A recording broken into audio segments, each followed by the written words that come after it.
ก็จะมาพูดถึงเส้นวาสนาที่มาจากเส้นชีวิตนะวาสนาที่มาจากเส้นชีวิตเนี่ยมันจะคือขึ้นมาจากเส้นชีวิตมันจะขึ้นได้หลายจังได้หลายของช่วงได้หลายตำแหน่งหมายถึงว่าเกิดขึ้นทางต้นก็ได้ทางกลางก็ได้ทางปลายก็ได้นะฮะหมายถึงว่าเป็นเส้นวาสนาที่พุ่งออกจากเส้นชีวิตเนี่ยเกิดขึ้นจากเส้นชีวิตตอนต้นหมายถึงว่าตอนที่อายุน้อยนะเกิดขึ้นจากเส้นวาสนาตอนชีวิตตอนกลางๆหมายถึงว่าตอนวัยกลางคนตอนวัยทำงานเกิดขึ้นตอนวัยแก่เนี่ยมันก็จะให้ผลไม่เหมือนกันนะวาสนาที่เกิดขึ้นจากเส้นชีวิตตอนต้นเนี่ยจะดีกว่าเพราะว่าหมายถึงว่าอาจจะเหนื่อยตอนเด็กแล้วก็อาจจะเป็นวาสนาส่งตอนเด็กบางคนมีวาสนาตอนต้นที่ขึ้นมาสูงแบบนี้ก็คือส่วนมากก็อาจจะมีกิจการการงานหรือมีหน้าที่การงานที่เป็นจริงเป็นจังตั้งแต่อายุน้อยอาจจะมีการศึกษาสูงก็ได้หรืออาจจะเรียนจบสูงก็ได้หรืออาจจะมีอะไรที่เป็นใบเบิกทางก็ได้หรืออาจจะมีความเดือดร้อนก็ได้นะมันก็ให้ผลต่างกันแต่ถ้าเกิดขึ้นจากเส้นชีวิตทางท่อนปลายหมายถึงว่าแก่ตัวแล้วมีวาสนาขึ้นเนี่ยคือหมายถึงว่ามันจะให้ผลชีวิตเนี่ยมีความลำบากมีความเหนื่อยมากกว่าเส้นวาสนาที่เกิดขึ้นตอนต้นมันเหนื่อยน้อยเพราะมันเกิดขึ้นตอนอายุน้อยนะวาสนาที่มาจากเส้นชีวิตใช่เป็นวาสนาที่มาจากการสร้างเนื้อสร้างตัวด้วยตัวเองหรือว่าตัวเองเข้าไปกระทำเองหรือว่ามีเหตุเข้ามาให้กระทำโดยอาจจะถ้ามีเป็นเส้นที่ชัดเจนนะฮะที่ใหญ่ๆชัดเจนก็หมายถึงว่าเป็นคนชอบสร้างเนื้อสร้างตัวด้วยตัวเองแต่เมื่อเป็นเส้นเล็กๆก็อาจจะตีความหมายอย่างนั้นไม่น่าจะได้ก็คือต้องมาดูที่น้ำหนักเส้นอีกแต่เส้นชัดๆเนี่ยหมายถึงว่ามาเป็นคนชอบสร้างเนื้อสร้างตัวด้วยตัวเองอันนี้เด่นชัดแต่ถ้าเป็นเส้นเล็กๆก็อีกเรื่องหนึ่งวาสนาที่มาจากการสร้างเนื้อสร้างตัวด้วยตัวเองหากมันขึ้นแล้วชนเส้นสมองหมายถึงว่าเป็นวาสนาสร้างเนื้อสร้างตัวเองและผิดพลาดแล้วก็คือหมายถึงว่าอาจจะมีปัญหาขึ้นมาอาจจะมีการล้มเลิกหรือเปลี่ยนงานเข้าไปหมายถึงว่าอาจจะทำอาชีพอะไรไม่ได้อะไรสักอย่างหนึ่งแล้วก็มีการล้มเลิกอยู่ภายภาคหน้าหรือมีการเปลี่ยนแปลงภายภาคหน้าอาจจะเปลี่ยนแปลงกี่ครั้งแล้วก็แล้วแต่คนที่เข้ามาสมมติมีวาสนาที่ชนเส้นชีวิตปุ๊บก็หมายถึงว่าใช่อาจจะเป็นคนชอบสร้างเนื้อสร้างตัวโดยการไปทำงานที่ใดที่หนึ่งแต่ว่าอาจจะมีการงานดีแหละแต่มันก็ยังไม่ถึงฝั่งมึงฝาแล้วก็อาจจะต้องออกงานมาหรือไม่ก็เปลี่ยนงานไปในขณะเดียวกันที่มีวาสนาถ้าขึ้นมาถึงเส้นหัวใจก็หมายถึงว่าอาจจะทำอาชีพนั้นยาวหน่อยหรืออาจจะมีหน้าที่การงานหรืออะไรที่ตรงเนี้ยที่เป็นที่มาจากเส้นชีวิตระยะเนี่ยเป็นการกระทำที่ค่อนข้างระยะยาวขึ้นมาแล้วก็ไม่ค่อยเปลี่ยนไม่ได้เปลี่ยนไปทำอย่างอื่นได้ยกเว้นแต่มีเส้นอื่นมาปอกหมายถึงว่าตัดสินใจจากเส้นเดียวไม่ได้ไงเพราะอย่างที่พูดว่าคือเราดูจากเส้นอื่นมันต้องมีเส้นอื่นเข้ามาประกอบด้วยนี่ดูจากปัจจัยด้านเดียวคือเส้นเดียวก็คือมันก็ไม่ได้ถูกทั้งหมดแต่สรุปว่าถ้าวาสนามาจากเส้นชีวิตแล้วก็ขึ้นถึงเส้นหัวใจเนี่ยก็หมายถึงว่าอาชีพการงานนั้นอาจจะเป็นใบเบิกทางที่ทำได้ระยะยาวนะในขณะที่มาต่ำเนี่ยหมายถึงว่ามีการล้มเลิกภายภาคหน้าหรือมีการเปลี่ยนแปลงบางคนมีเส้นแบบนี้ขึ้นมาหมายถึงว่ามีเส้นวาสนาเนี่ยก็สั้นเส้นหนึ่งแล้วก็ข้างมาตรงนี้ก็มาเป็นเส้นพวกนี้หมดก็หมายถึงว่าก็เปลี่ยนงานหลายอย่างเปลี่ยนทำหลายอย่างนะแต่ถ้าเส้นแรกมันเป็นแบบนี้ก็จบก็อาจจะทำอาชีพอะไรอย่างใดอย่างหนึ่งนานหรือว่ามีอะไรที่มันเป็นนั้นนะแต่ถ้าวาสนาที่ขึ้นถึงนิ้วกลางก็หมายถึงว่าวาสนาร้อนรนวาสนานี้ก็หมายถึงว่าทำแล้วเป็นกิจการที่ร้อนอกร้อนใจส่วนมากเป็นวาสนาที่ขึ้นแรงๆแบบนี้ที่ขึ้นตรงๆแบบนี้ส่วนมากก็มักจะมีฐานะมากกว่าเส้นที่เข้าแค่เส้นหัวใจแล้วก็มากกว่าเส้นที่ต่ำกว่าเส้นสมองนะ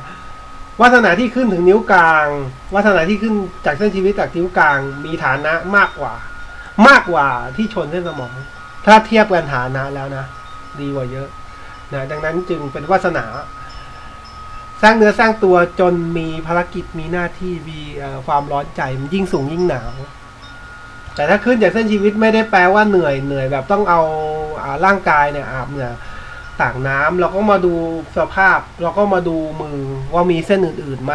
แต่โดยปกติคนที่ทำงานหยาบหรือทำงานหนักจริงๆมือจะหยาบโดยเป็นคนใช้แรงงานแล้วถ้าเป็นวาสนาที่มาจากเส้นชีวิตส่วนมากก็นั่นแต่เราดูลักษณะมือว่ามือหยาบมือไหลแล้วก็ความจริงแล้วอาจจะเป็นเหนื่อยตามสภาพก็ได้อาจจะเป็นเส้นวาสนาที่เกิดขึ้นจากเส้นชีวิตอาจจะเป็นแม่บ้านทำงานบ้านเหนื่อยแล้วก็อาจจะมีวาสนาอุปถัมภ์เข้ามาแต่ผัวรวย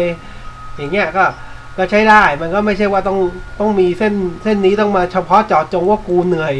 กูต้องพึ่งตัวเองแต่ถ้ามีเส้นนี้เข้ามาประกอบว่าสมมติว่าวาสนานี้มาจากเส้นชีวิตอีกเส้นหนึ่งค้ำเนี่ยก็หมายถึงว่าถึงมึงจะช่วยยังไงกูก็ยังเหนื่อยอยู่ดีอย่างเงี้ยแต่ก็ยังมีอย่างงี้มันก็อีกเรื่องหนึ่งสรุปวาสนามาจากเส้นชีวิตมีหลายรูปแบบนะฮะไม่สามารถที่จะพูดในคลิปนี้ได้หมดไม่สามารถอธิบายได้ละเอียดได้ทั้งหมดดังนั้นเวลาฟังผมพูดเวลาดูเนี่ยก็คืออย่าเอาไปทำนายในลายมือจริงอย่าเสือกทึกทักว่าสิ่งที่มันจะถูกตลอดหรือว่ามันจะนั่นตลอดมันก็จะมีเส้นอื่นมาบอกให้ความหมายเปลี่ยนไปแต่ถ้าว่าสนามจากเส้นชีวิตคือร่างกายเข้าไปกระทำหรือว่าตัวเองเข้าไปทำแต่ถ้ามันชนเส้นสมองส่วนมากมักจะเป็นพวกเดียวกับพวกที่ตกงานหรือพวกที่เปลี่ยนงานได้หรือว่ามีเหตุล้มเลิกในกิจการนั้นได้ถ้าสมมุติว่ามีเส้นในเข้ามาสัมพันธ์หรือว่าเข้ามาเปลี่ยนแปลงถ้าเป็นเส้นนี้ที่อยู่ในโค้ดชีวิตก็หมายถึงว่าแม้แต่ถ้ามีเส้นนี้เกิดขึ้นนะแล้วก็ถ้ามีแค่เส้นนี้เข้ามาเป็นเส้นย้ายเนี่ยมันก็จะมีความสัมพันธ์ว่าไปกระตุ้นเส้นนี้ขึ้นมาหรือแม้แต่มีเส้นวาสนาเล็กๆแบบนี้ขึ้นมาแค่เล็กๆนี้มันก็มีความสัมพันธ์ว่าไปกระตุ้นเส้นนี้ขึ้นมาหมายถึงว่าเหตุการณ์มันจะไปวนลูปเดิมที่เส้นที่ว่าที่เกิดโค้ชชีวิตหมายถึงว่าเปลี่ยนแปลงงานอีกแล้วอะไรเงี้ย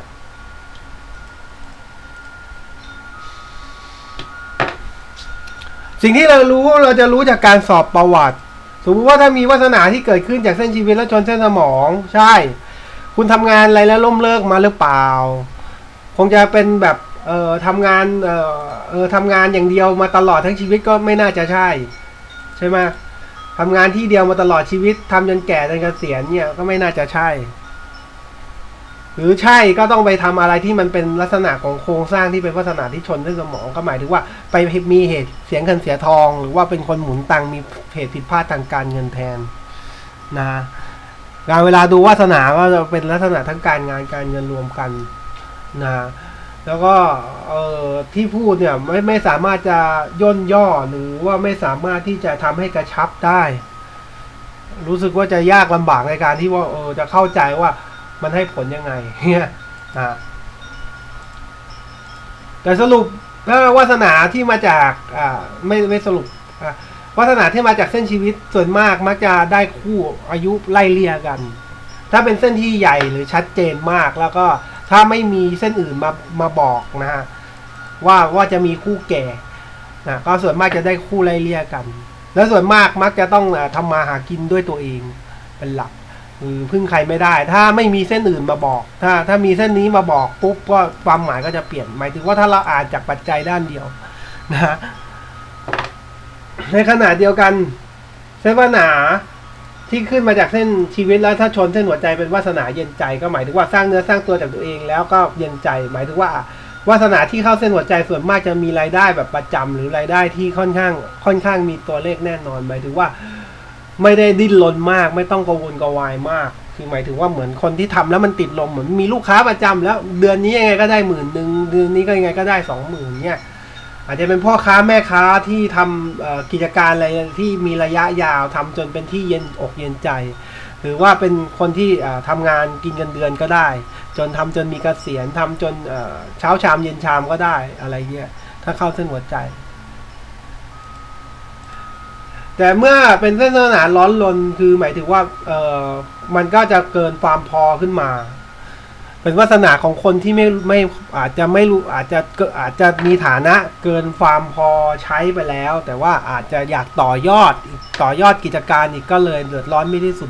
อาจจะตรงเนี้ยขายดีอยู่แล้วขายเอาตัวรอดอยู่แล้วขายตรงเนี้ยได้เดือน20,000แล้ว อาจจะคิดว่าไปเช่าที่ตรงนู้นไปซื้อตรงนู้นแล้วก็ติดตลาดใหญ่มากขึ้นมีรายได้เพิ่มเป็น4-5 หมื่นมันก็จะเป็นความร้อนใจเชิงนี้นะฮะเป็นความร้อนใจที่มาจากการสร้างเนื้อสร้างตัวด้วยเองด้วยการที่ว่าไม่คือไม่หยุดที่เส้นหัวใจ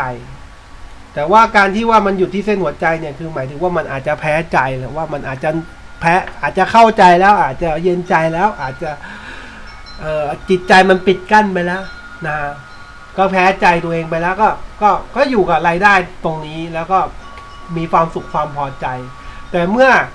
อถ้าทะลุเส้นหัวใจไปก็หมายถึงว่าไม่พอใจหรือว่าไม่ยังไม่เยียวยาความสุขของใจได้หรือว่ายังรู้สึกว่าเราแพ้เรายังชนะอะไรไม่ได้ยังมีอะไรให้ชนะหรือว่าต้องรวยกว่านี้ต้องมีฐานะกว่านี้คนพวกนี้ก็ส่วนมากก็ต้องดิ้นรนต่อไปนะฮะแม้ว่าบางคนเขาดูลายมือบางคนเขาก็มีรายได้ดีๆมีเงินมีรายได้หลักแสนมีรายได้หลักล้านแต่เขาก็ไม่ใช่ว่าเขาจะพอเพราะคนเราไม่รู้จักหลายคนที่ไม่รู้จักพอไม่ว่าจะมีรายได้ขนาดไหนก็มักจะดิ้นรนให้ตัวเองดีขึ้นไปกว่าเดิมหรือว่ารวยมากกว่าเดิมหรือว่ามีฐานะดีมากกว่าเดิมนะครับโดยปกติคนเราก็จะเป็นแบบนั้นไม่คำว่ารู้จักพอจะพบเจอได้น้อยพบเจอได้น้อยนะฮะคนที่แบบรู้จักพอบอกว่าเนี่ยอยู่ได้เดือน3-4 หมื่นแล้วไอ้นั่นมันก็พวกนี้ก็วาสนาเส้นหัวใจหรือว่าดิ้นรนหาให้มันเพิ่มขึ้น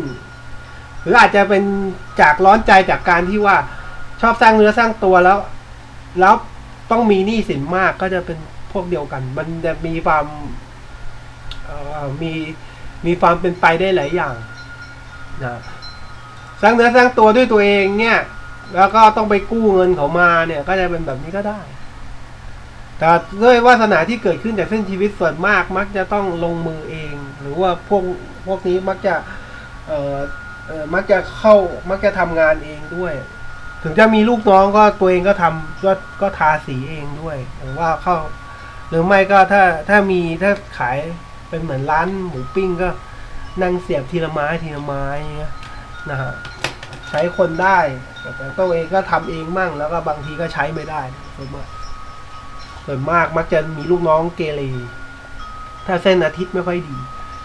ถ้าเส้นวาสนาเนินจันทร์ไม่ค่อยมีอะไรถ้ามีเส้นอิทธิพลก็อีกเรื่องนึง